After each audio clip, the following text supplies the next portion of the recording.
Welcome to Shelter Rock Forum. I'm the Reverend Ned White, the interim senior minister here at the congregation, and I noticed that some of you are already, I must have been sending out these waves to move forward, don't be shy. You feel free to come forward and a little bit closer to the speakers who are, you'll be able to hear them in any case, but really they're a good-looking group. And if the closer you get, the better they look. Yeah. So please don't be shy about moving forward. That's great. Welcome. I know you had other things that you might have done tonight, and the fact that you have chosen to be with us is something that we are very grateful for, and I think you will not be disappointed. This is the third of the on-the-record community forums here at the UU congregation at Shelter Rock.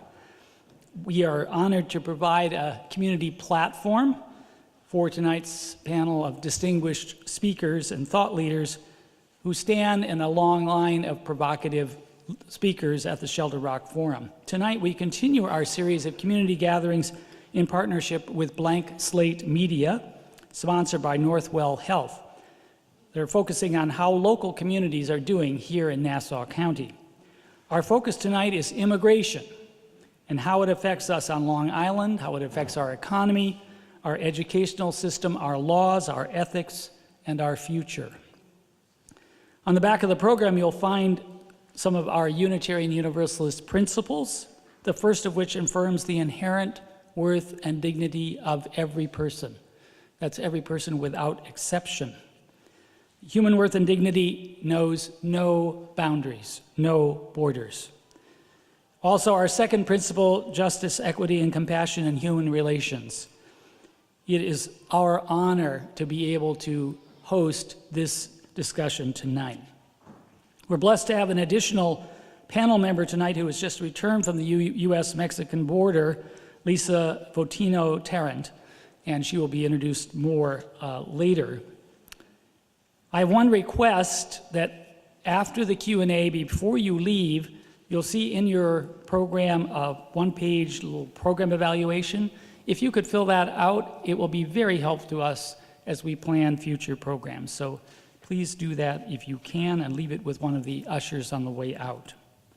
Our next Blank Slate Community Forum is set for Thursday, May 16th at 7:30, a conversation with President and CEO of Northwell Health, Michael Dowling, an expert on changes actual and proposed in our healthcare system. And it would be appropriate tonight, when our focus is on immigration, to note that he himself is an immigrant to this country.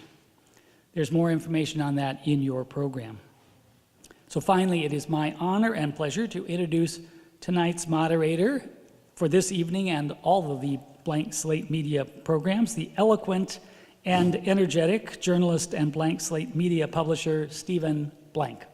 Thank you very much. I'd like to get started, and thank you for coming here and tearing yourself away from the Mueller report to do so. I'd like to introduce, starting from my right, Patrick Young, who is the program director, I'm going to say Central American Refugee Center. Patrick, what would you say? CARECEN. Thank you. He's a special professor of immigration law at Hofstra as well, and co-director of Hofstra's Immigration Law Clinic. Next to me, to my right, is Dr. Ishma Chaudhry, who is the chair of the Islamic Center of Long Island and also the director of graduate public health programs at Hofstra. We got a lot of Hofstra people here. This seems to be a trend. To my left is Lisa Votino-Tarrant. She is a community organizer, a local activist who lives in Suffolk County. We won't hold that against you. And recently, she has made 2 trips to the southern border to assist migrants.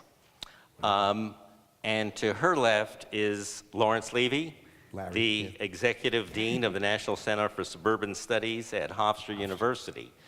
I can go home if there's too much Hofstra. I can go home.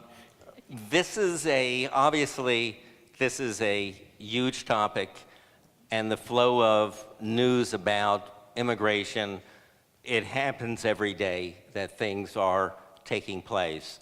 I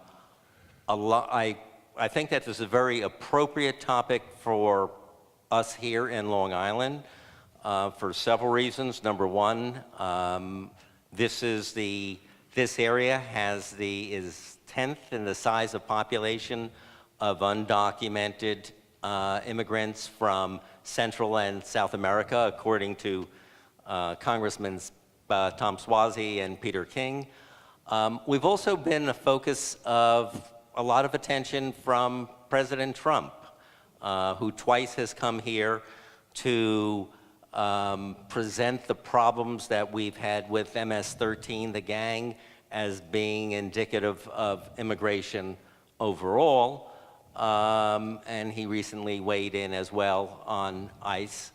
But before we get into some of the politics, I'll start with a story that appeared in Newsday that quoted Lawrence Levy today when we're talking about the fact that the population in Nassau County and in Suffolk County decreased over the last year, and it increased in Nassau County because of immigrants, and it would have decreased because of that. So this goes to maybe a central problem or central question about immigration, which is, let's start with Long Island. Is this a problem or is this a benefit of having immigration to this area? To deny the benefit of immigration to this or almost any other region is akin to denying climate change. It is so overwhelmingly positive for whatever negatives there may be, and we can cherry pick the negatives. There are different gang activity, maybe not more, but different gang activity. There are the challenges in some of the communities that are hosting a lot of the new immigrants, particularly Latinos, of helping them adjust to different cultures and learning new languages. But every study out there, all the anecdotal experience that most people bring back to us is that immigration is not just a social benefit, it's not just the right moral thing to do, but it's the smart thing economically. If you, as you said, if we did not have a surge of new immigrants, and now this is across the board, Asian, Latino, people coming directly from Africa, not even African Americans, they're becoming African Americans. If we did not have that, we would be losing population at a significant rate. We would be losing, particularly in a full employment economy where businesses are having a hard time filling jobs, we would be on the road slowly to becoming an economic backwater. So immigration is, for all the challenges it may present, it is an overwhelming positive, economically, demographically, socially, you name it. Well, let me throw out, and I'll let Isma, I won't call you Dr. Chaudhry, but you've earned the title. You have, and this is began, and this obviously didn't begin with Trump. There's been people against immigration in this country historically. We've seen it. It's been an issue that's debated, but starting with President Trump, and you have an entire network where immigration is portrayed as being keeping wages low, putting pressure on our schools, and bringing crime. We had the Muslim ban, the proposed Muslim ban. That was the campaign issue. And you have somebody like Lou Dobbs who will talk about the border as being little more than a welcome wagon service to cater for sex trafficking and deadly drug running and illegal smuggling on our southern border, while tens of thousands of Americans are dying. That's the more dramatic part, but what about the negative impact in terms of taking jobs away, Crying. pressure, crime, pressure on schools, expenses? So, I don't know. Okay, it is working. So, I'm going to start with crime because that is another interesting way where the administration or the anti-immigrant rhetoric is promoting and trying to convince people on believing that there is a symbiotic relationship between immigration, immigrants, and crime, which is not true. We have to understand that these are crime is an entirely isolated entity, and you cannot connect it to an immigrant population or immigration by itself. So that's the first thing that I would address. The other thing is with an anti-immigrant rhetoric, what is happening, especially on Long Island, is that there is a social insecurity that we are creating. And what that social insecurity does is that we are looking at our schools and we are saying, oh my God, this is going to be, we do not have enough resources, but we have an increase in the immigrant population, which again is a myth. When we speak to the superintendents and when we speak to people, it's a very different story that we hear. And we need to do a little more research. With Pat is going to provide us with some of the research on schools a little later. But that's another point that I would say, that immigration is very boldly connected to all the negatives of the society. The Muslim ban and the effect of the Muslim ban was felt across Long Island. Long Island has, a decade back, the Asian population of Long Island in the last decade has grown by 40%, the Asian population. And that's significant increase. With that, people come from Southeast Asia, from East Asia, so it's not just South Asians, Southeast Asians, and not just Muslims. With the Muslims ban, especially targeting people from specific countries, it creates, again, a fear, again, a social fear, a phobia amongst people who are living in Long Island who are Muslims. People are afraid to go back. Recently, one of the residents who is from Pakistan is in the country legally. He's a resident at Northwell. And so he is afraid to go back. He's in his second year of residency. And he's not just one person. There are students who are over here who are afraid to go back to their country of origin because of that precedent of the Muslim ban. Once that was established and we went back and forth in a tug of war with that Muslim ban, every immigrant feels that there is a lack of information and lack of ground realities when policies are created at a federal level. Muslim ban prevented people from going home and visiting their families because they were afraid they wouldn't be allowed to come back in the country. Same thing with students. They were afraid to go back to their countries and come. And then picking up a few Muslim nations, nobody would dare pick up, and I can go on record, Saudi Arabia.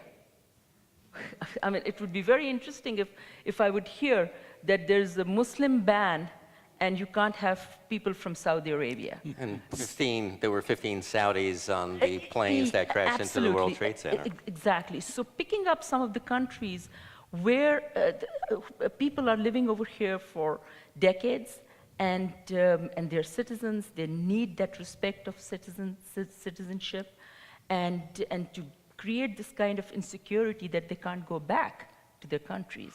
Well, what if, and I'll ask Patrick this, from the start again, and this has been this administration's policy that we're getting the wrong people coming here. Immigration is not wrong. We want people from places like Norway. But these are the wrong kind of people that are coming. We're not getting their best people. We're getting rapists and robbers and, and not their best people, is a thing that we hear, and that we should restrict it to people who are skilled and people from other countries. What's your response to that, Patrick? Boy, if you only knew the Norwegians. And we have a dearth of caribou herd tenders in this country that is not being met. We had Donald Trump come, not twice, he came twice as president, but he also came twice when he was a candidate running for president. In fact, I think Lisa and I were both there when he came 2 blocks from where Marcelo Lucero was murdered by a group of teenagers who were out attacking immigrants in Patchogue. There's 526,000 immigrants who live on Long Island. It's 1 in 6 Long Islanders is from another country. The notion that the immigrant community is defined by the 1,000 people who've been involved in MS-13 or other gang activity on Long Island is absolute nonsense. MS-13 is a dangerous gang. I was offered police protection at one point because I've been an outspoken opponent of MS-13 since the 1990s. But it is not an overwhelming or a particularly strong force within immigrant communities, and it's one which can be dealt with by police, school officials, village officials working with the immigrant community, because MS-13 is not targeting anyone in this room. I'm sure none of you took any precautions in coming here today just in case you encountered MS-13. MS-13 preys almost entirely on 12 to 18-year-old Central American children. If you want to counter MS-13, you need to enlist those children's parents and the children themselves. And you don't do it by stigmatizing the children. When I was growing up, I can think of being called Four Eyes. And I would go home and I would cry and I'd be so upset, just like a typical Four Eyes kid would be. And you think back to when you were a kid, you got called fatty or shorty or something, and that really made you feel horrible. Now imagine you're a Muslim child here and you're called a terrorist, or you're a Salvadoran child and you're called a gang member when you're not involved in any of these activities. Imagine growing up with that as part of your background. In Nassau County last year, we had the lowest murder rate in county history. Okay? Suffolk County had one of the lowest murder rates in its entire history, and yet Fox News says terror on Long Island, as though we're all hiding from machete-wielding MS members. We're not. We're not. As Long Island has become more immigrant, 526,000 in Nassau and Suffolk combined, we've had the crime rate go down. We've had the murder rate go down. Almost all the murders committed within the Latino community are committed by MS-13 or other gangs. By and large, the immigrant community is a community that wants to live in peace, that wants to live in harmony with its neighbors. The rhetoric of the last 4 years has driven many members, particularly young and powerless members of that community, underground. And I think it's important for us to reverse that now. I'm going to tell you that I work with school districts. I've been invited to a number of conferences of school superintendents, school principals, guidance counselors, English language learner teachers, used to be called the ESL, right? They for politically correct reasons, because Americans said, we don't want to call English a second language. It should be the first language. Well, of course, it was the second language because people knew a different language, right? Mm-hmm. But these are ELL learners right now. And we work with them to be able to reach out to the children who are going to their schools, because, it's in everybody's interest for every child to go to school. It's in everybody's interest for the children who go to school to succeed in the school. And it's in everybody's interest for those children, if they're able to go on to higher education. And you can only do that by having children out in the open, children not stigmatized, children who, when they speak up at a school assembly, and I hate to say this has happened, do not get called illegals. When that happens, it carries a desperate price for those children. Ask any elderly African American who grew up on Long Island what it was like growing up here as a child and being called the horrible things that children used to call black kids in the 50s and 60s on Long Island. Take that experience and transplant it to 2018, 2019, and imagine what children who are Muslim, children who are Central American are called by some of their classmates in their school. We had reports, I think you've heard some of these reports as well, when Donald Trump was elected, children were told by their peers, now your family will be deported. Imagine going home, would you cry? I would cry if I was that child. We don't want children being separated based on race, based on economic status, certainly not based on immigration status. Can I interject here? Sure. And Patrick's absolutely right. Unfortunately, in trying to deal with the needs of these children, we confront segregation. And what that means is that we are educating and dealing with the social and other acculturating issues of these kids in the poorest and poorest performing school districts. The new immigrants are disproportionately located in a handful of districts that are least able, through resource and experience, to meet their needs. And if we keep doing this, getting back to that economic argument of not just being a nice thing to embrace new immigrants, but an economic imperative, if we continue to educate more and more of our newcomers with the greatest needs in the poorest and poorest performing schools, we're going to turn Long Island into an economic backwater, because one of the few things we have to offer businesses is a great workforce, a well-trained workforce. And if an increasing number of our new workers are not prepared, why would businesses come here with taxes as high as they are, and every other thing that gets in the way of commerce? So, it's not just about doing the right thing. It drives me.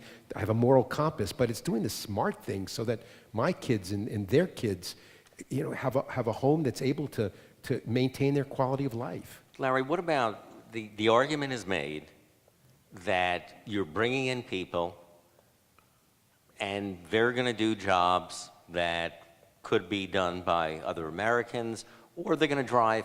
You're increasing the supply of workers. Right. You're increasing the supply of workers in the marketplace. Is that not going to drive down the expenses? And isn't that going to also put a strain in school districts where you have more students coming in? Well, the strain on school district is self-imposed. If we did not have 124 different school districts, and we didn't have 70+% of the minority kids on Long Island packed in 15% of the districts, that wouldn't be an issue. There would be resources for everybody. A child near my office is walking distance to Garden City High School and has to be bused to Hempstead High School. I know, it's absurd, but we don't really have public schools. We have community-based, economically segregated schools. Right now, we are in a blissful economic state of full employment on Long Island, more or less. There maybe is 2-3% unemployment, but that's functionally full employment. The challenge for the region economically is not creating new jobs, it's filling the ones that have been created.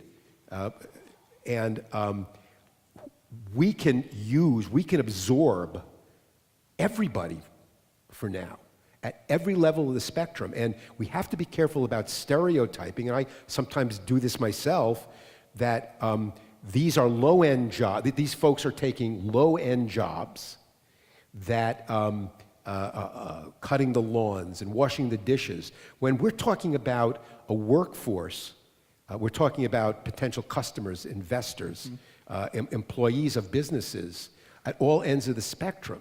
Isma was a respected internist. I forget his first name, but Soto at Northwell, the chief marketing officer, the guy who created this whole Look North, Northwell logo, is a Latino. The chief of of heart surgery in the entire system. Ramon Soto, I think his name is Dr. Hernandez. I mean, new immigrants are not just going to help you wash your dishes after you leave the diner and make sure that your lawns are manicured. They're going to operate on your heart, and they eventually, as they keep coming up the economic ladder, as my parents did when they moved out 2 generations ago, when all the people who controlled Valley Stream, the Dutch and the Germans, were wondering about what are all these mix kikes and wops going to do when they come to our community. Well, it worked out pretty good. My father dropped out of high school when he was 16 years old. And he ended up making a fine contribution, a little contribution to the economy. And there are thousands of new immigrants who are just waiting, if they get the opportunity and the training and to run up that economic ladder, and it will work out just fine. So the premise of creating a competition for, first of all, taking jobs that Americans don't want may be true, but these immigrants are filling research labs at Northwell, at Feinstein, at Cold Spring Harbor. They're filling classrooms, giving lectures to the next generation of engineers. These are people making a major, major contribution, and without them, we're toast. I fully believe that. We are toast without these new people coming in. Lisa, let me ask you, you've been down to the southern border, which has gotten the great amount of attention. It's kind of interesting that I think 40% of immigrants fly into the country and overstay their visa. We haven't shut down the airports yet, or thought about it, except for certain groups. I just only if you're from certain countries. Present From company certain accepted. And I do see a few Moroccans and Syrians sitting over there, and some Afghanis as well. So, but the question is the southern border. We're told right now there's a crisis at the border. In order to respond to the crisis, that our government, at one point we considered shutting down the border. There's been actually the idea of building the wall, the idea of shutting down the border. I think that lasted about a week, and then everyone described the fact that what the negative impact would be to our economy. But what's taking place is there a crisis at the border? What is happening down there? And how are people that are trying to come into this country being treated? So there's absolutely a crisis at the border, but it has nothing to do with the safety of Americans. It has to do with how we're treating asylum seekers at our southern border. And it's very interesting to me that I have spent 15, 18 years working here on Long Island with a lot of undocumented people.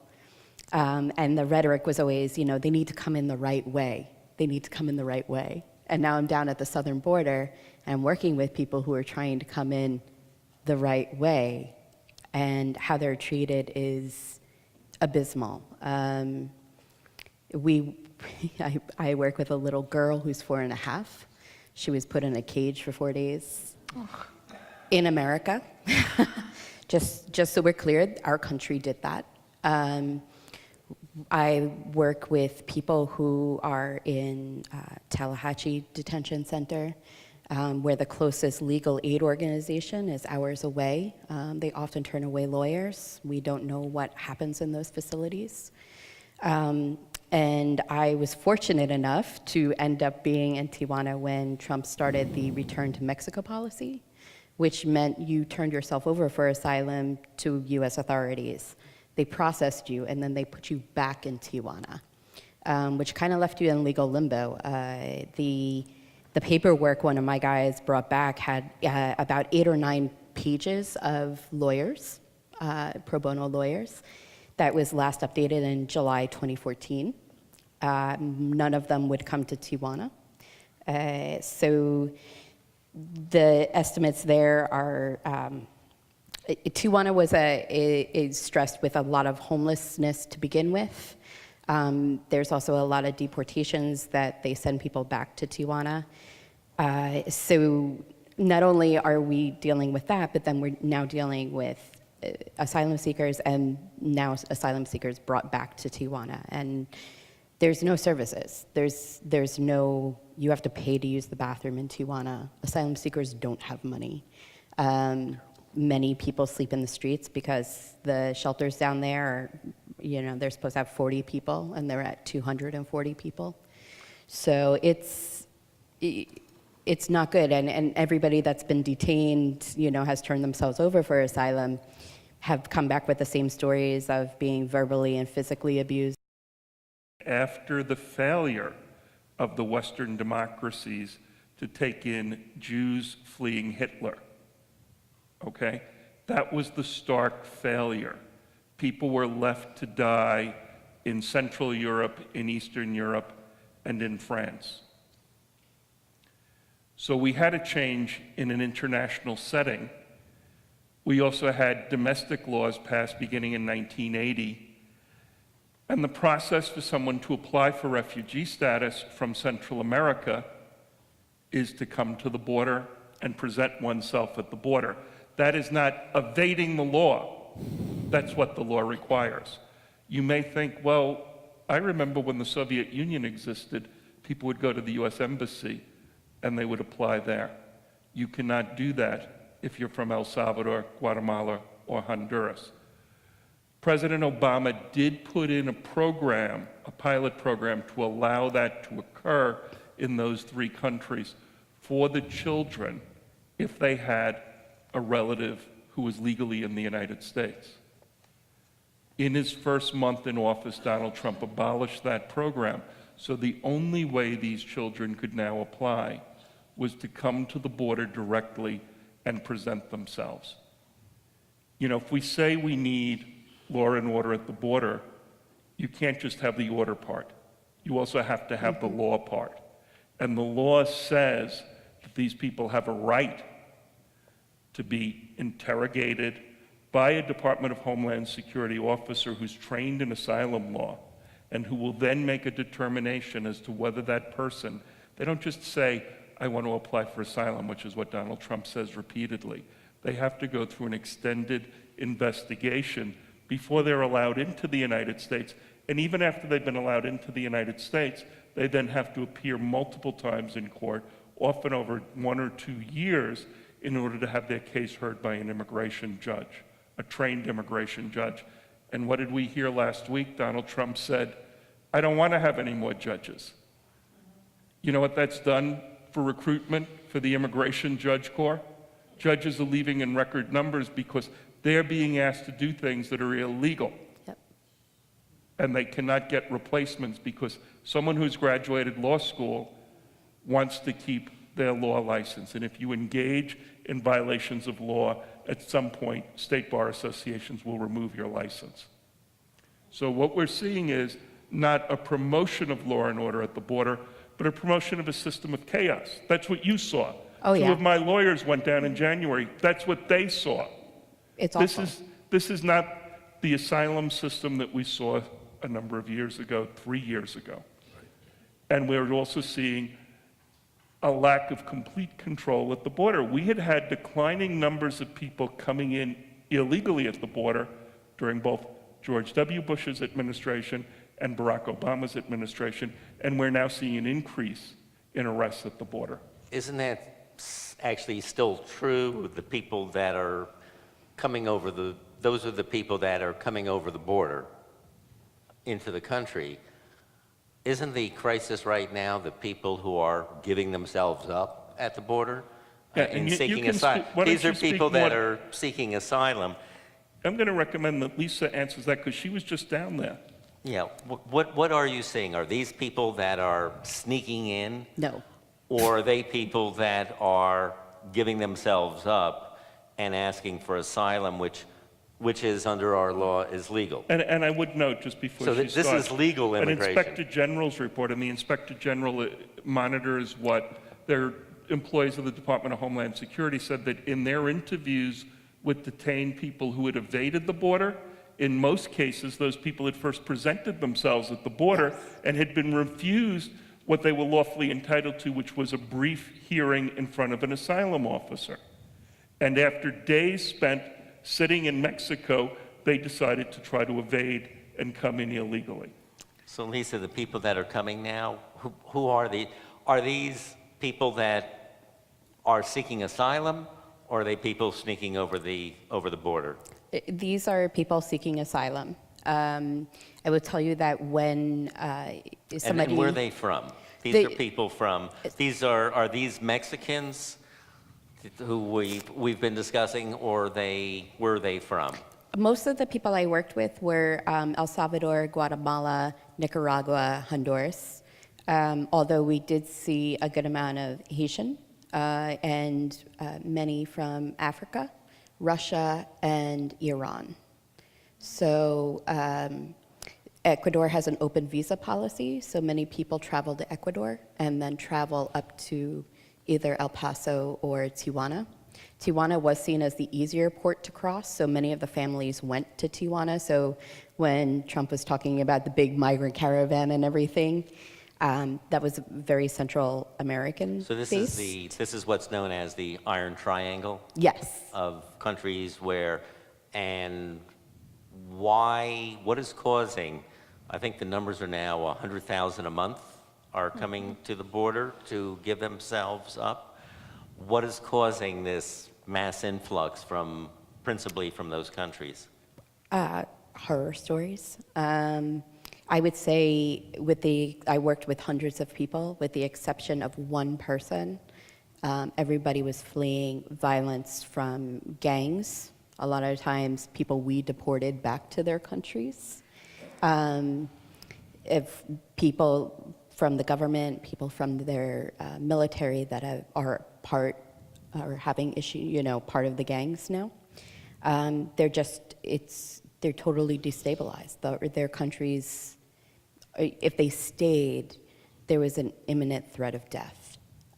So everybody always says, like, why would they come here? They're stuck in Tijuana, because it's significantly better than what would have happened. And how far, from Guatemala or Honduras or El Salvador, how long a trip are they making to get to the southern border in some of these cases, or in many cases, to be turned away? It's about a 2.5-month walk. And then once you get to Tijuana, In miles, how much is that? Oh, I have no idea. Lots and lots. But they're walking. They're Mucho. Mucho miles. Mucho kilometers. Can I interject something? I don't mean this, and I hope it doesn't sound partisan, and I hope it doesn't sound paranoid, because I don't like to be partisan in public, and I certainly hope that I don't come across as paranoid.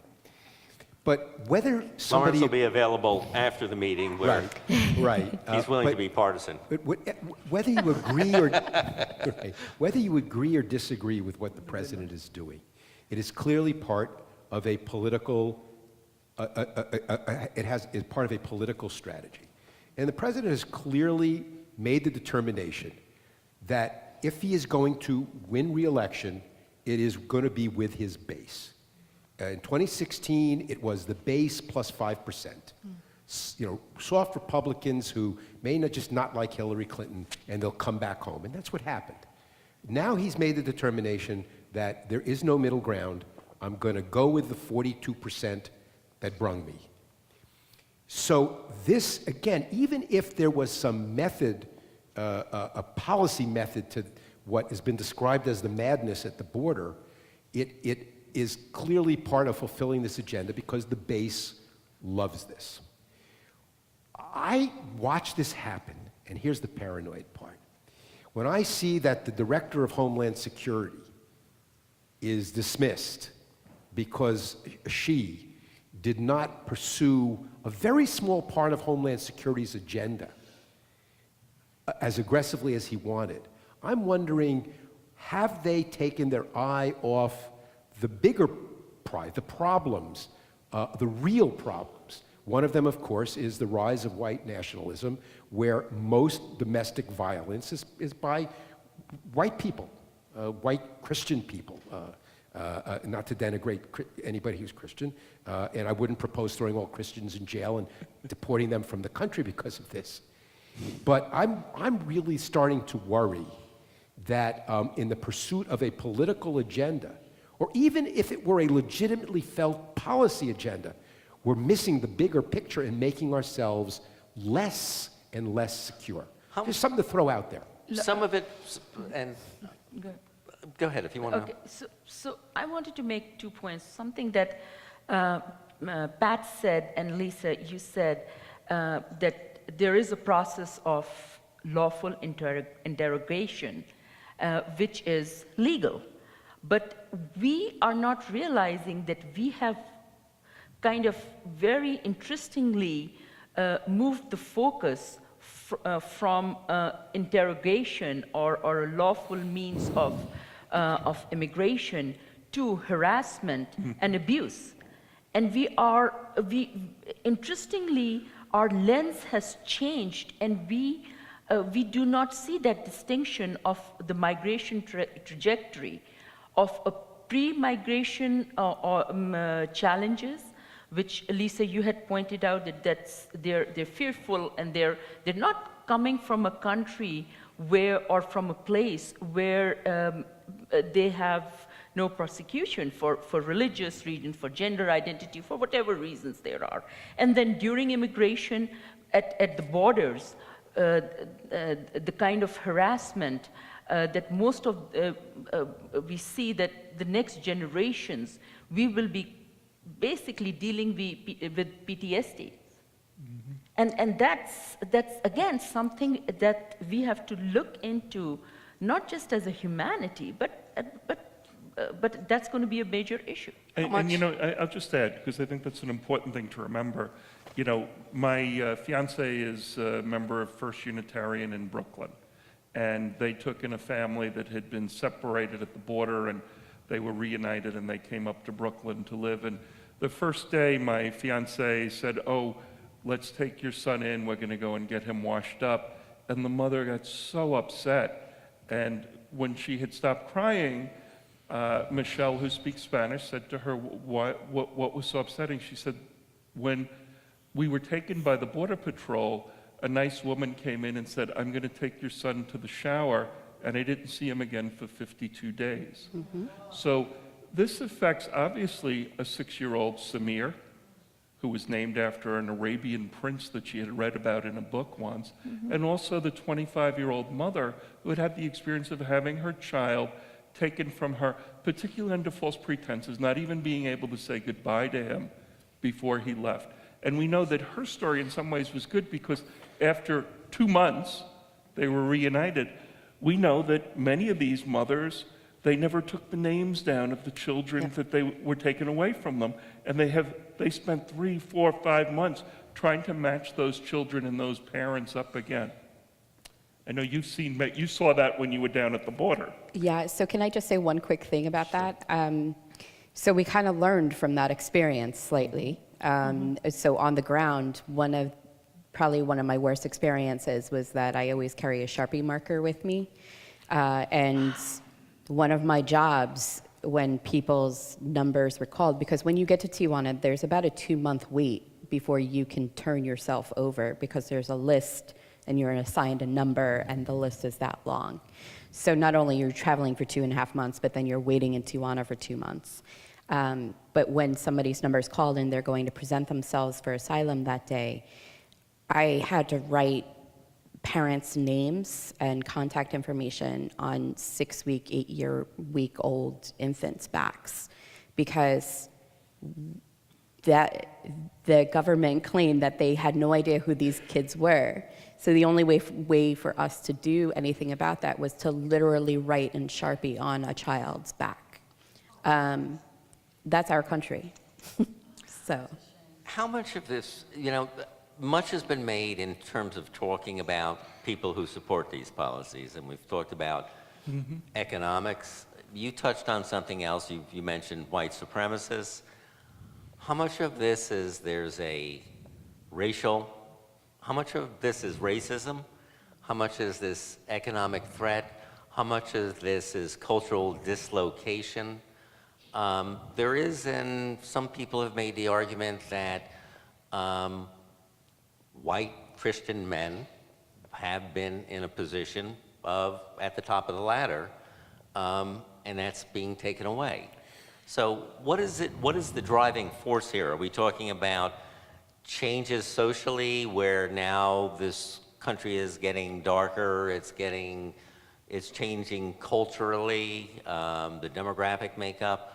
Is it the economic dislocation? What explains this now? Because I was always curious about the rise of Trump. You know, you go back to Germany in the 1920s and 30s, they had a really bad economic situation. Their country was doing very poorly, and I know that this country, it's not certainly even in terms of the economics, but we have nothing like what Germany has in terms of this rise of this type of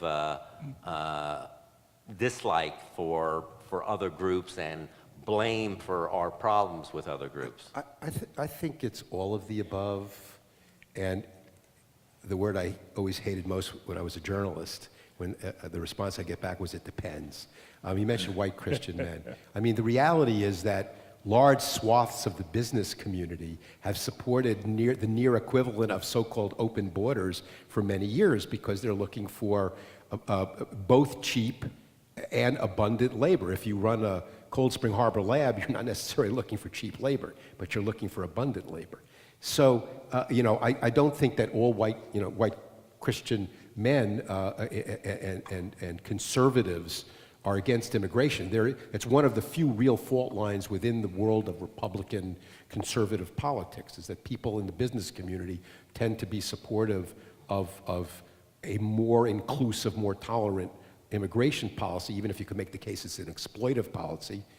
But folks who are feeling, as you described, threatened economically, who live in isolated surroundings, I don't want to stereotype rural areas, but they're in bubbles and they hear only really one thing and do not really live with and see the potential benefits of new immigrants, then you find it has to do with economics and possibly to do with racial discomfort. It's all of the above. The good news, though, is, and we do a lot of national polling, and we've noticed that over the last, I guess we've been doing it for 9 years, the support for, and it always depends on how you ask the question, but the support for what you'd consider more inclusive and accepting immigration policies has been rising in the suburbs. And the reason that's significant is that the suburbs are the swing political vote. And they determine who wins the White House. They determine who controls Congress. And they have a big say on specific policy issues by virtue of the 40 seats that the Democrats picked up in Congress were, virtually every one was wholly or substantially suburban. So we've been seeing, the support for DACA, Dreamers, is very high in the suburbs now. The support for immigrant driver's license is not. So there's a delta there. But you can't blame the lack of support for driver's licenses among people who support Dreamers as racism. It has to do with, I would argue, because I am a supporter of the immigrant licenses, for economic reasons and for public safety reasons.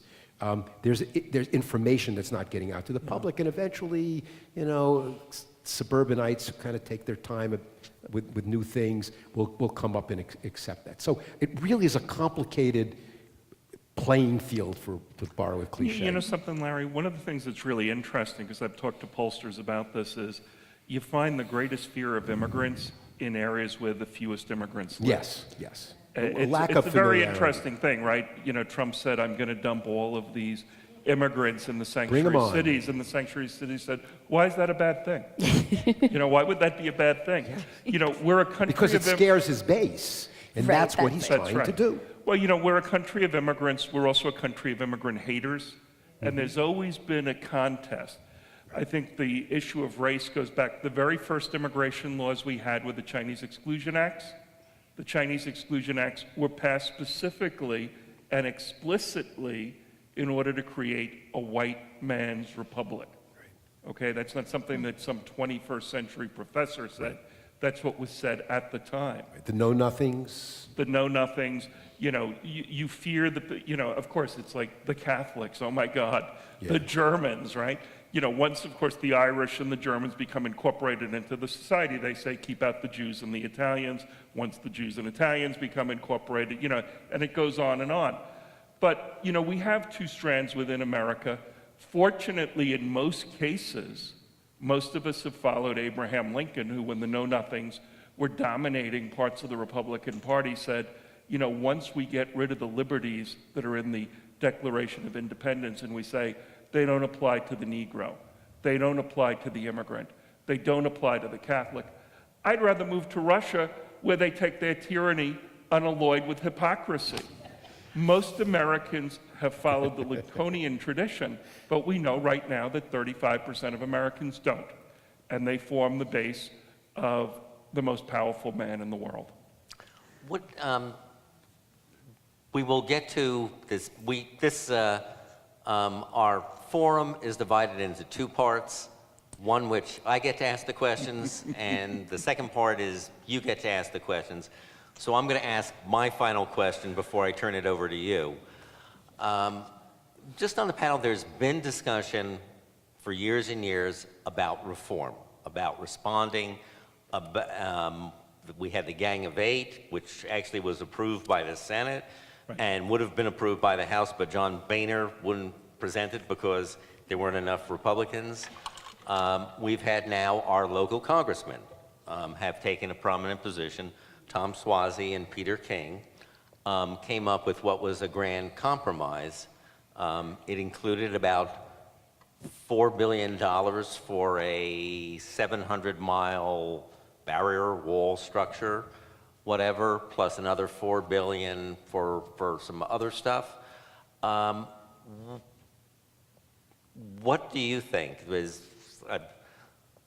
I know that many have tried, but what ought we be doing in terms of our policy to come to resolve this? I think short term, nothing's going to happen in Washington, right? Right. None of us are under any illusions about that. Right. I think we have to look at our states and localities, and I think most important thing right now is driver's licenses for immigrants, which Larry brought up, because frankly, why is that so important? Well, it's important for public safety reasons. Right now, if you're an immigrant, you want to drive, you can't even get a learner's permit to learn how to drive.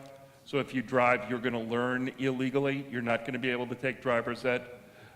You're not going to be able to get insurance. You're going to be using somebody else's car, et cetera, et cetera. And if there's an accident, you're afraid not simply that you'll get a ticket, but that you'll get arrested and turned over to ICE. When California put in driver's licenses for the undocumented, the number of hit and runs went down by 7%. Okay? Driver's licenses for undocumented, shocking, revolutionary thing. Up until 2005, New York had always done it. We had never checked immigration status in order for somebody to become a driver. We made sure they knew how to drive, they had insurance, they didn't have a bad record. And not to harp on the economic and education aspect of Right. it, but if we are, and we are, relying on the new immigrants to add energy, fuel to our economy, you can't rely on public transportation to get to work in a suburban area. It just doesn't work. Mm-hmm. So you're denying the ability of these people to contribute to your economy. And in education, I just had a conversation with the head of the Long Island Latino Teachers Association. She says the denial of immigrant driver's license has a profound impact in two ways on the education of these kids. One is most of the teenagers have jobs. They go to school, but then they work till 10, 11 o'clock at night because they need the money and to live here and to send back home. And the other is their parents have a much harder time getting them to school on time, and then so you stunt their potential to become more productive, beyond the moral and human rights, which to me is a given, but there's the economic imperative as well, and creating self-fulfilling prophecies that these aren't productive people. Really, tie their hands behind their back, or keep their hands off the driver's wheel. It's the same impact. Besides driver's licenses, we just saw this week, New York State's Office of Court Administration barred ICE from coming into the courts. You know, ICE wasn't just going to the criminal courts to arrest people who had been convicted of serious crimes. They went to the human trafficking court and arrested victims of human trafficking. They went to the family court and arrested people who had been abused by their spouses. What the court said in taking this action was, ICE, for the first time in its history, was cutting undocumented and other immigrant New Yorkers off from the important benefits of the court system. And let's remember why we have a court system. If you don't have courts that people can access, then they have to take matters into their own hands. And that should never be the lesson that any law enforcement agency gives to any community. And in this situation, for the first time, right, you can look at Bush, you can look at Reagan, you can look at Obama, you did not see immigration enforcement in the courts. So it's extremely important. How did this get through? Not legislatively. Lawyers and judges going to the superior courts, speaking to people at the appellate division and at the Court of Appeals, and making sure that this happened. This can be done in every aspect of our communities, going to school boards saying, do not have school resource officers work with ICE. Do not have that. We know of that happening up in Huntington. Set up situations so that teachers are not acting as informants to ICE. It's extremely important that immigrants be able to access whatever they need to access in the communities and whatever they're legally entitled to. I'm also going to say, you know, we're talking a lot about the undocumented. 526,000 immigrants on Long Island, 80,000 of them are undocumented. Okay? Vast majority are here legally. Roughly a third are United States citizens. Last year, my organization helped 1,400 people become U.S. citizens. Really important in every community that you say to politicians, don't just go to the neighborhoods you've gone to every year when you've been running for election. Go into the immigrant communities too. If you're not going to the immigrant communities, you're creating a caste of U.S. citizens who were never asked for their vote, who were never approached by the political system. You want people to be included in the system. You don't want anyone to feel excluded.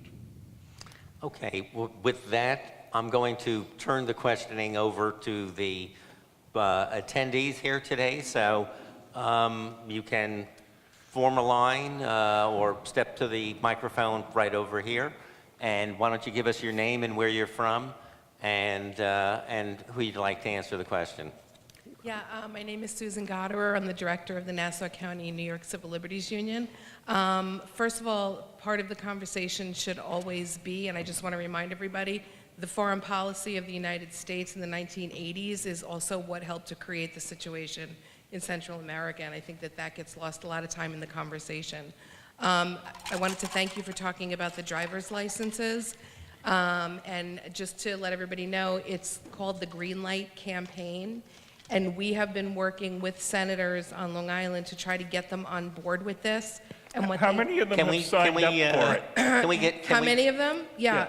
Only Taylor Rayner and Durso have co-sponsored the bill. So can we want to keep it to questions, otherwise. Yeah, so I just wanted to say that I think we have an audience here that would be happy to make their.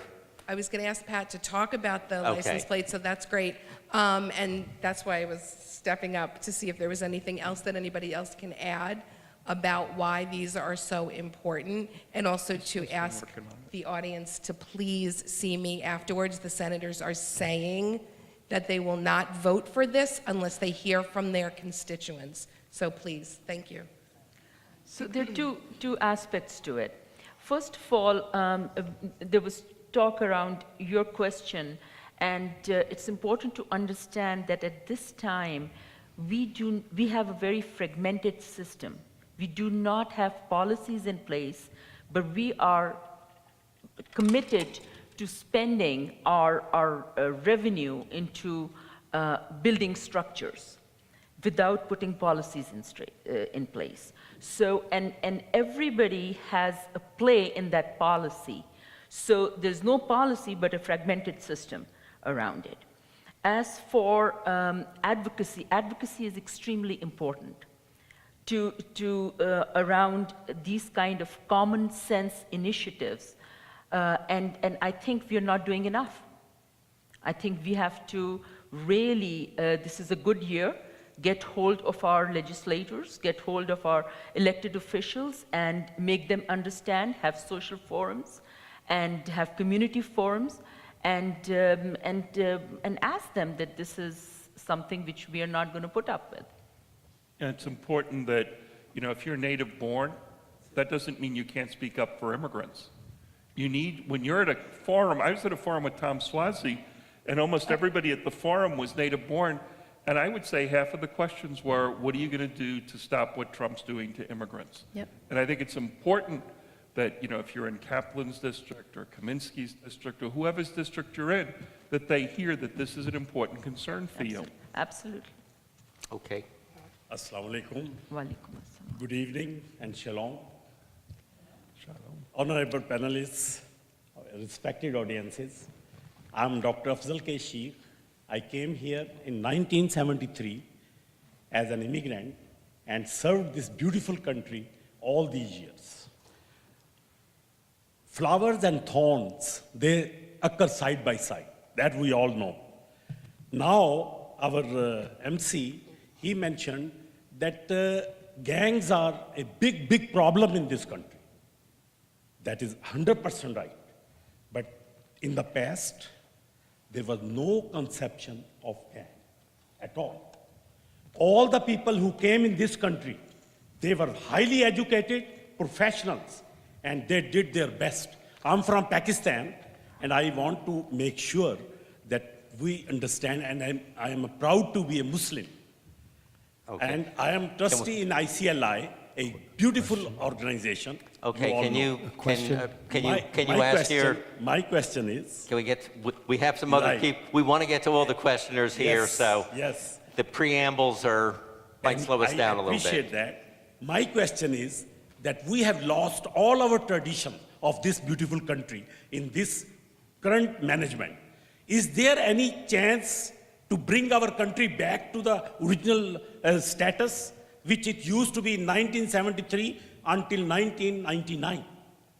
After that, it has been declining, but this present administration has really ruined Okay, the so whole thing. your question is? My question is that is there any chance to bring this country to its previous traditions? Okay. Yes.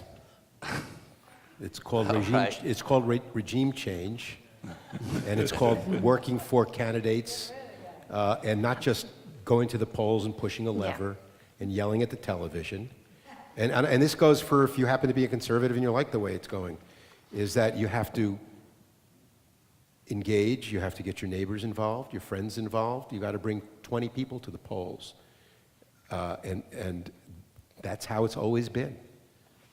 And once you have a new president, a new administration, policies will change. Some people are not going to like it, and some people are going to be very happy with it. I take you'll be happy with it. So you have an obligation, and not you writ large, to get engaged, because much of what's been done in terms of laws and policies can be undone. There may be a genie that has been pulled out of the bottle about hate and the license for people to talk openly in ways that you just never did or heard before. But the policies can change, and they can change very quickly. Okay. My name is Nancy Jacobson. I'm a recent, fairly... Well, I'll try to speak into it. Sorry. Oh, that's easy. Good. There you go. So my name is Nancy My name is Nancy Jacobson. I'm a recent, in the last 2 or 3 years, returnee to Nassau County. And I've heard some, well, first I wanted to know, what is the fairly average number of immigrants that are being resettled here in Nassau County on a yearly basis? What is the number of new families or individuals? Talking about the unaccompanied minors. Yeah, I think when you're saying resettled, you mean refugee resettlement? Refugees that are... I mean, right now, it's none. It's small. I mean, it traditionally is small. If you're talking about people emigrating to Long Island, because there's sort of a myth that the federal government sends people to Long Island. They do not. The reason why you have unaccompanied children here is because their families are here, so they're reuniting with their families. You know, if you think about most of our own immigrant stories, you go back, you say, how'd your family get here? Well, my great-grandfather's brother came here, and then he asked my great-grandfather to come here. He came over, then he went back to Italy, he got married, and he brought his wife back. I mean, that's the typical way, and that's not people being sent to Long Island. It's basically the normal pattern that we've seen for 250 years of people settling. Refugee resettlement, which is the only area where somebody is actually sent to a region, has basically ended. There used to be a very vibrant refugee resettlement here, primarily from Eastern Europe, Africa, and the Middle East, and almost all resettled through Hebrew Immigrant Aid Society and Catholic Charities. Right. Catholic Charities actually has shut down their refugee resettlement program in January, and it was the only functioning program on Long Island at the time it shut down, so there is no refugee resettlement essentially going on here. The only point We do have a that, very substantial Latino population here. Yeah, I but know. they don't come in through refugee No, resettlement. but they have been emigrating to the United States for some time. I know Right. we have a significant group in Port Washington. And I'm just wondering to what degree you're aware that they become harassed by ICE or the police in public spaces. I mean, on Long Island, we have seen ICE activity primarily in two areas. One is The jail. through alerts by the police and by the sheriff's departments, which essentially are ending. The second division, appellate division in New York State courts found that it was illegal to detain people based solely on an immigration warrant. That decision was the Francis decision. New York Civil Liberties Union brought that case. Susan in the back, hey. You know, very important that that practice has been ended. It was illegal.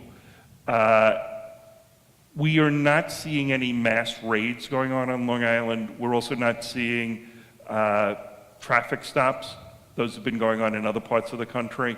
There have been ICE going to people's homes. They often don't have warrants that allow them to go into the homes, but they convince the person who's in the house that they do have a warrant. They go in, and once the immigrant opens the door, basically they can then take the people into custody if they can determine that they were born in another country. Okay, we're gonna go on. Okay. Thank you. One to a customer. I'm the only one who gets to ask multiple questions. Good evening. I'm Ben Borton, the membership coordinator here. Thank you very much for your informative presentation. My impression from your remarks and from other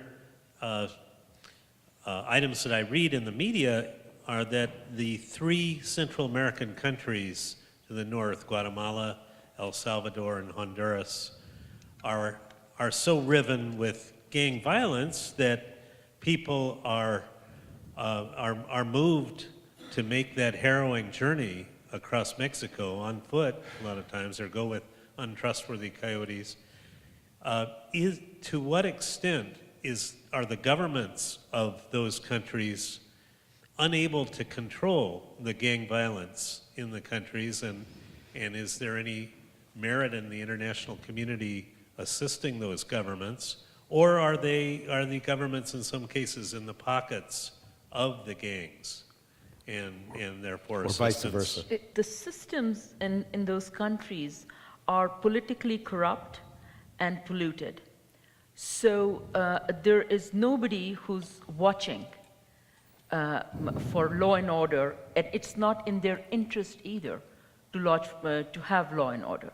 So that's basically, and then that's a vicious circle. They keep feeding the same system, as unfortunately we are feeding the same system. Yeah, you know, I'm old enough to have lived through the wars in Central America, having visited during the civil wars. And El Salvador, believe it or not, was the fourth largest recipient of United States aid during the 1980s, right? A little bit behind Afghanistan. And sort of similar to what occurred in Afghanistan, right? We're all very aware that the minute the Russians left, the US lost all interest and said, now somehow restore civil society after hundreds of thousands of killings. In Central America, you had 250,000 Guatemalans killed, 80,000 Salvadoran civilians killed. You know, you had massive spending by the United States on killing Central Americans, and then the minute the war ended, the minute the Cold War ended, frankly, the US lost all interest. You know, you could think of the South after the end of the Civil War. It becomes a place of lawlessness and politically motivated and then criminally motivated murder. You had the same situation develop in the northern countries of Central America. You know, it's particularly sad that there has been a tiny amount of money. We used to give billions of dollars to kill Central Americans. Now we give 10, 15, 20 million dollars to try to restore civil society. And the small programs, and they were tiny, that President Obama put in to try to restore security, which included protection for police so that they weren't in the pockets of the gangs, protection for judges so that they actually adjudicated cases, that's being pulled by the Trump administration in retaliation for these countries not being able to control the gangs. El Salvador has 40,000 gang members, and that's in a country of about 6 million people. Those 40,000 gang members have driven out of the country 500,000 civilians. 40,000, that's not a lot of people to cope with. It's not an insoluble problem, but it's a problem the U.S. has to decide that it wants to solve. Can I just add one note to that? I think there's this myth that the people coming here are rapists and murderers and all of this stuff, right? I wonder where they got that. I know. Who knows? That's just crazy talk. The people I worked with, once I got to know them, I asked them what they did in their countries, and I expected, I worked, I vended in the city, or I made something. I can't tell you how many veterinarians and doctors and teachers and lawyers were there in front of me waiting in rags, not having any food, because they didn't want to. These aren't bad people that are coming here. These are people that gangs and government and military couldn't corrupt in those countries. And they're seeking safety someplace where they can use their talents. And as far as Central America goes, all we need to do right now is look at Venezuela, right? Our policies in Central America contributed a lot to these issues. Right now, we're choosing one president over another president, and they're both self-proclaimed presidents. Neither of these guys were elected. So I think we tend to do things in a very strange way in the area versus what Pat was saying, where we could be doing more proactive things to help that and stem, make those countries safer. Okay. I don't want to make a statement, but just a little bit of background. There was a very recent article in the New Yorker about the role of Fox News in inflaming a lot. Your name and where you're from? Oh, I'm sorry. I'm Nancy Solomon. I live in Roslyn Heights, and I'm a folklorist. And in the New Yorker article about Fox News, they talked about how a lot of fringe media has become mainstream in terms of inflaming anti-immigrant rhetoric, and also just distorting the role of what we know as the facts of immigrant importance in this country, both philosophically as well as economically and socially. And I wanted to hear from as many of you that can talk about what we can do so that the media coverage, it changes this story that, it's the immigrants who are, causing terrorism when we know that it's not, or that, immigrants are bringing down the economy. I mean, all of these myths that are out there because of places like Fox News and Breitbart News and all the other, French media. I spent 30 years, 7 months, and 14 days at Newsday. So I've had some experience in the media, and I think the landscape has changed so much, it's so fragmented, that I don't think there's anything you will be able to do to smother the voices that you think are divisive. And I don't know that you want to do that because it's a slippery slope, but all you can do is to support the media that you think not just agrees with you, which is real easy, but which you think at least is trying to create fair and, like Fox used to say, fair and balanced. I read the Wall Street Journal. I don't agree with the editorial page, but I think its news coverage is professional. I read the New York Times. I read Newsday. You should encourage professional journalism. You also should encourage news literacy. Stony Brook, I'm a Hofstra guy, but Stony Brook has a marvelous news literacy program that until recently all incoming freshmen had to take. And it teaches kids, people, young adults, how to distinguish fact from fiction, propaganda from news, professionalism from propaganda again. And we need to start doing this in elementary school. But in terms of saying, no, Fox can't be, a boycotting, the internet and the ability to digitize and reach micro audiences is going to continue, and people are going to try to exploit that. And what you need to do is to push back and support positively in supporting the media that you think is going about its job right, even when they get it wrong. Robert Zimmerman, one of the great progressive voices in the national media, I say that absolutely sincerely. I'm wonderful Very kind of to you. have you here. So just following up on your point, Larry, the island now is a great source of pride to all of us because you represent that kind of professional journalism we all hope for and talk about. And That's our website. it's great. And I your, paid him to your say newspaper chain. But I'd like to ask the panel a question about the changing political climate, the changing political temperament as it pertains to the immigration issue here on Long Island. And I bring it up in this context. As of course your chain, Steve, Island Now reported and Newsday reported, and Peter King and Tom Swazi presented what they called their grand compromise, which was to essentially give Donald Trump his wall and provide a pathway for citizenship for Dreamers and TPS. Of course, they built the wall by raising the fee on Dreamers and TPS to $2,000 from $450.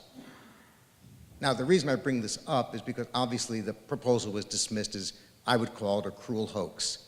It really was a cruel publicity stunt because right now the fee is out of reach. Dreamers can't pay $450. They're not going to be able to pay $2,000.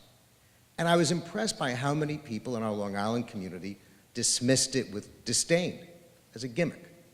And to me, that says that people are being more discerning and more thoughtful about the issue of immigration and the Trump rhetoric, which was so dominant in the presidential, failed in the midterms, and I'm hoping it reflects a change of sentiment here on Long Island. We're seeing a change of sentiment, a wiser, more American, and frankly, more human response to the issue of immigration. Just want to get your reactions, both politically and in terms of the community, what you're observing. Well, politically, we can go before 2018. We can look at Jack Martin's using exactly pictures right. of MS-13, guys with MS-13 tattooed on their face. I'm like, don't let him move in next door.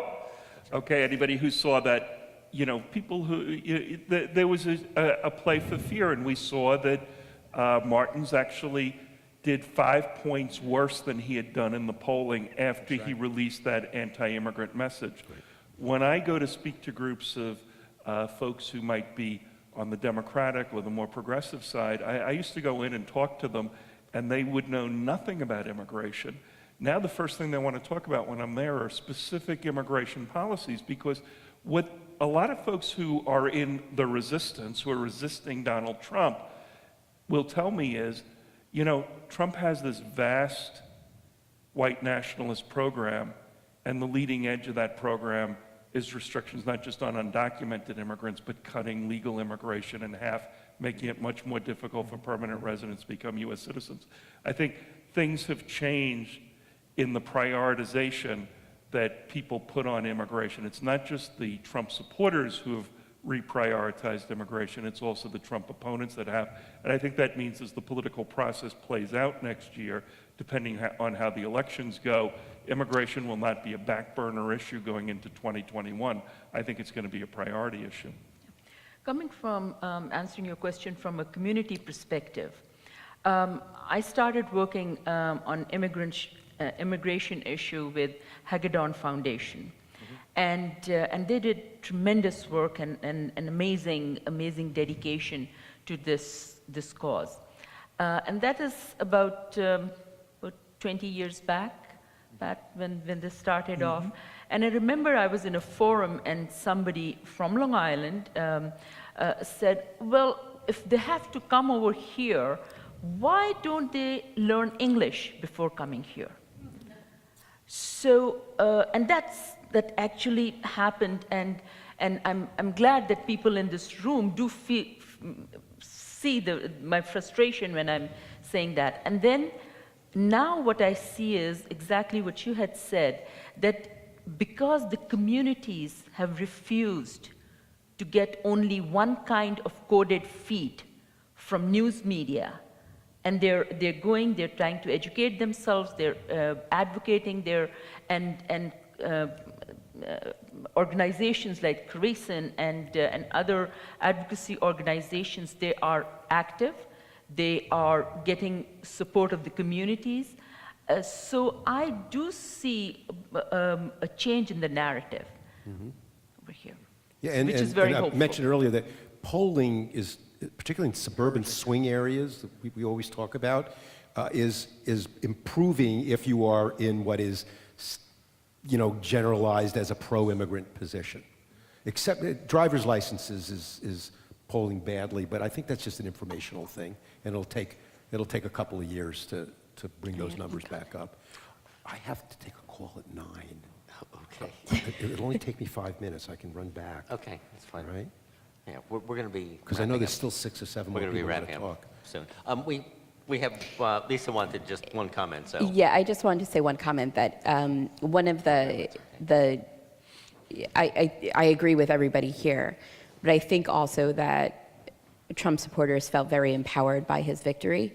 I know for myself, starting election night and for 47 continuous days afterwards, I received a call about a hate crime, a possible hate crime, or an incident of hate, or verbal assaults or physical assaults 47 days straight, and that included, Hanukkah, Christmas Eve, Christmas Day. So I, as much as I love the communities being educated, I also am a little remiss sometimes because people, I feel, are more emboldened to act on those feelings of hate that they kind of kept at the kitchen table. Now they're kind of out in the open and they're acting on that. So I think we also have to, white nationalist conversation really does come into play in a lot of these things.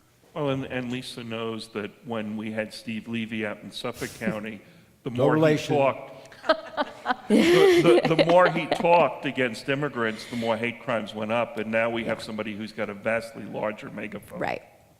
My name is Claire DeRoche. I'm the social justice coordinator for this congregation. My question has to do with ICE at the Nassau County Jail. There's been a lot about it in the news these last few months because of decisions made by our county supervisor. I think it's a bad thing to have them there. I would like to know, why are they there? Is there a legal reason? Do they have to be there? And if they don't have to be there, what can we do to convince our county officials that they need to say definitively to ICE, go find your own office? It's very easy. What do? Call Laura Curran and say, don't do this anymore. Now, we'll make it real simple, okay? Laura Curran had agreed to get ICE out of the county jail, and after she got pushback from the PBA, which hated her anyway, she then caved and said, we're going to move them to the hospital. I talked to the head of the board of directors of the hospital, and George I said Tunis. to him, I said, why don't you just send an email around to other hospital directors and ask them, would you move ICE to your hospital grounds?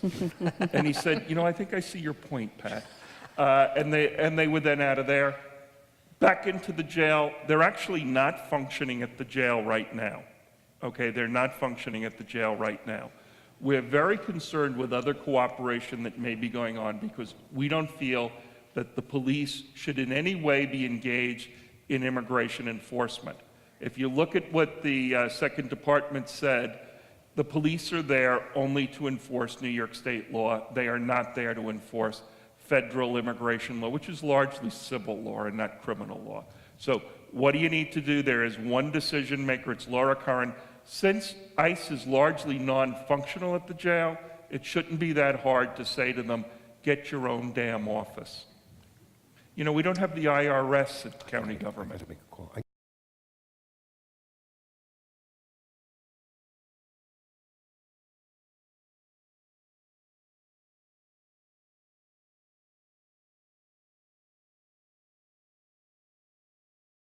First of all, next 5 years is on us. The changes can be very easily dictated by us. We have to actually stand up. And Larry had said earlier, and Steve, you had said as well, we have to start writing our own narrative, what you want. There are elections, you choose the right people, you make sure that the advocacy is there and the community support is there. And that's the only thing which is going to change in 5 years. Otherwise, next 50 years, we are not going to, unfortunately, have any change. I'll just add a couple of things. We could go in 2 different directions next year. I can tell you that we may see the current policies being consolidated over the next 5 years. And if it's consolidated, you're not going to see fewer immigrants. You're going to see larger numbers of undocumented immigrants on Long Island. Donald Trump never told you he wanted to increase the number of undocumented, but he actually ended both the DACA program and the TPS program. They're only being held in place right now by district court orders. If those end, instead of having 70 to 80,000 undocumented on Long Island, you'll have 110 to 120,000 undocumented on Long Island. So we could see it go in one of 2 directions. If we go in the other direction, I think what we have to do is we have to fight for inclusion. We have to fight for the incorporation of people into our communities. We have to make sure that we don't have neo-know-nothingism where Muslims are not allowed. No Muslims need apply. No Latinos need apply. We want to have an immigration policy that doesn't reflect the cultural biases of a white man's country. Hello, my name is Beth Ann Balalis, and I'm from the Long Island Children's Museum. We have a pre-K program for children and families that have recently immigrated to the United States, both for the Yay! both for the pre-K goer and for the parents. And we just recently started bringing in immigration lawyers, and I wanted to see if you all thought there was anything more we could do. I would love your input. The parents don't always tell us what they want, so I would love to see what you all think they would benefit the most from. I think it's a 2-way street. So you want immigrants to come to the museum, but you know what? You probably have a lot of native-born kids who go to the museum. And what are the experiences that they can get there where they're going to experience immigrant cultures? We saw, of all the museums at Stony Brook, right? The Carriage Museum, they actually did an extended exhibit about 7 or 8 years ago on immigrants on Long Island. They get a primarily white, upper middle class clientele, and yet you could go through and you could actually experience the Ku Klux Klan on Long Island. You could experience Salvadoran culture in the 1990s. So I think that's something else that you want to do, is not just bring the immigrants in, but also bring the native-born into the immigrant experience. That is something that we definitely want to continue to do. I meant resources specifically for parents of the children who have recently immigrated. Sorry, I rephrased the question. Sure. I'm Judy Epstein. I'm write for the paper.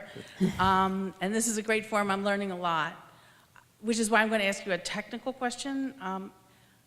I read somewhere the administration keeps talking about how many illegal immigrants, how many illegal asylum seekers, et cetera, et cetera. I remember reading something, and correct me if I'm wrong and tell me what the real situation is. Back when Jeff Sessions was Attorney General, they changed a rule, making everyone illegal with the stroke of a pen. Or am I? And so that was what started all the trouble, because it's just. So they used to break out asylum seekers and those who were at the border undocumented that jumped the fence or whatever they did. They now put those numbers together, so they seem very scary.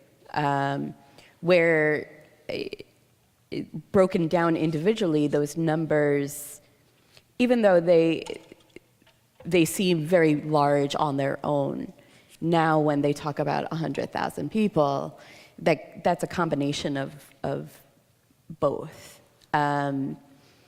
And I kind of get that question a lot. Is there such a thing anymore in their eyes as a legal asylum seeker? Or is everyone ipso facto illegal? They've collapsed them into one category. Yeah. Okay. I mean, I think one of the things that is really interesting, that if you go on Long Island Wins, and I sort of passed out a flyer for it, and you type in search Duke University or Duke, John Kelly, who was the director of Homeland Security and then became White House Chief of Staff, two completely unsatisfying jobs, I'm sure, said that, you know, it was insane because Jeff Sessions would simply announce policies, Homeland Security would have to implement them, but he didn't tell Homeland Security, whether it was Kristen Nielsen or John Kelly, what the policies were going to be the day before he announced them.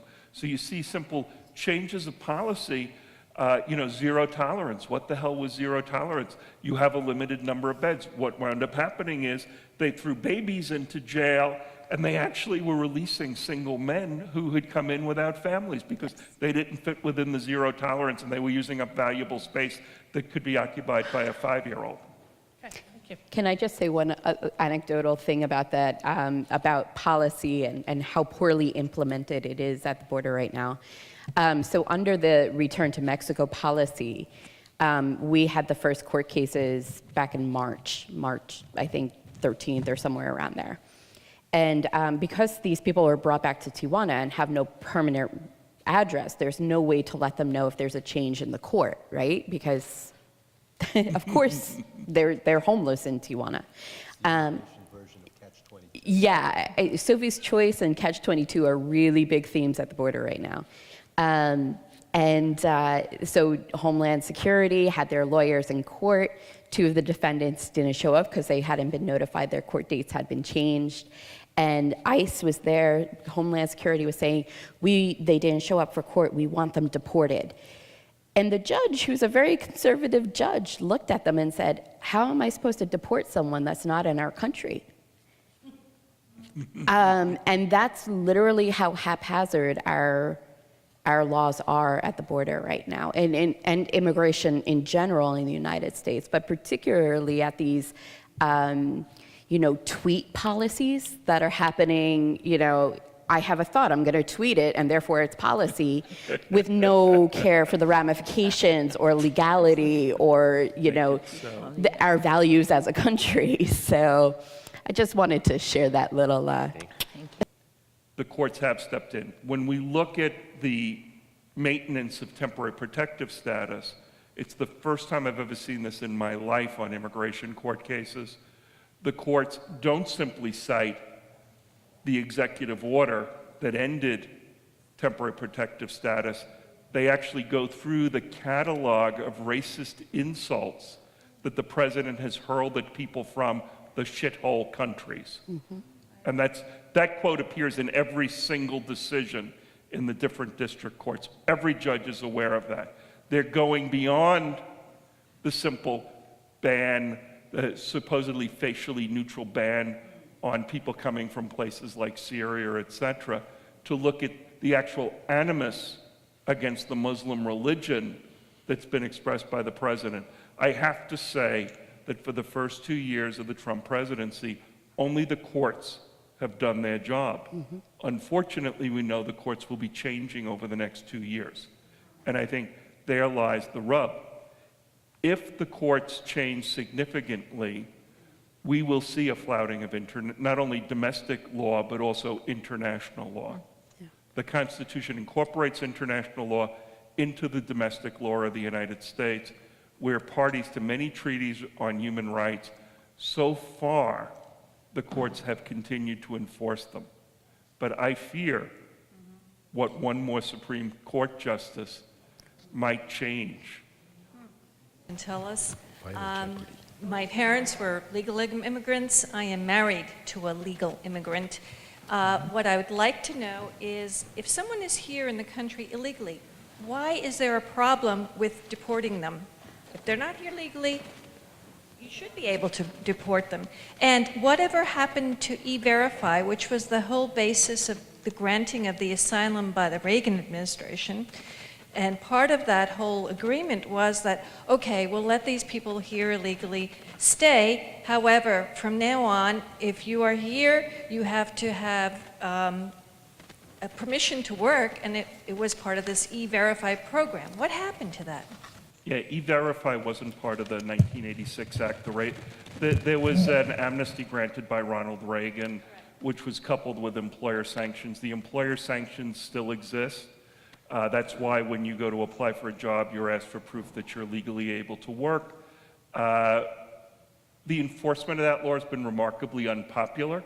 You know, if you think about who business owners are, we know that, for instance, in Vidalia in Georgia, where the famous onions come from, when there was a crackdown on employers who employed undocumented workers, and roughly 50% of farm workers are undocumented in the United States. Strangely enough, your children are not going out to pick crops. What they found was that it was actually the Republican congressmen from that area who were the most upset with the enforcement of employer sanctions. So the employer sanctions were set to be directed specifically against the employers for hiring undocumented. And let's remember, for the first 200 years of American history, you didn't have to check documents before somebody could work. So essentially what you do have is you have laws that involve, you know, we could think of Sonny Bono, right? Sonny Bono got fined, and I think he got fined $2,000 for hiring. Donald Trump, his organization hires undocumented immigrants. You know, why isn't it enforced? Well, why aren't there stronger penalties? Because frankly, when there are strong penalties, it means a local employer is going to go out of business. A contributor to politicians' campaigns is not going to contribute money. You know, I think that it's a fairly common set of motivations. Should everyone who's undocumented be deported? I mean, I think it's unrealistic to think you're going to deport 11 million people. And I think you have to make a determination as to what you do with the 11 million. You know, we've had employer sanctions, we've had ICE, we've had raids, we have mass deportations, right? President Obama had the most deportations in history up to that time, and yet we still have undocumented immigrants.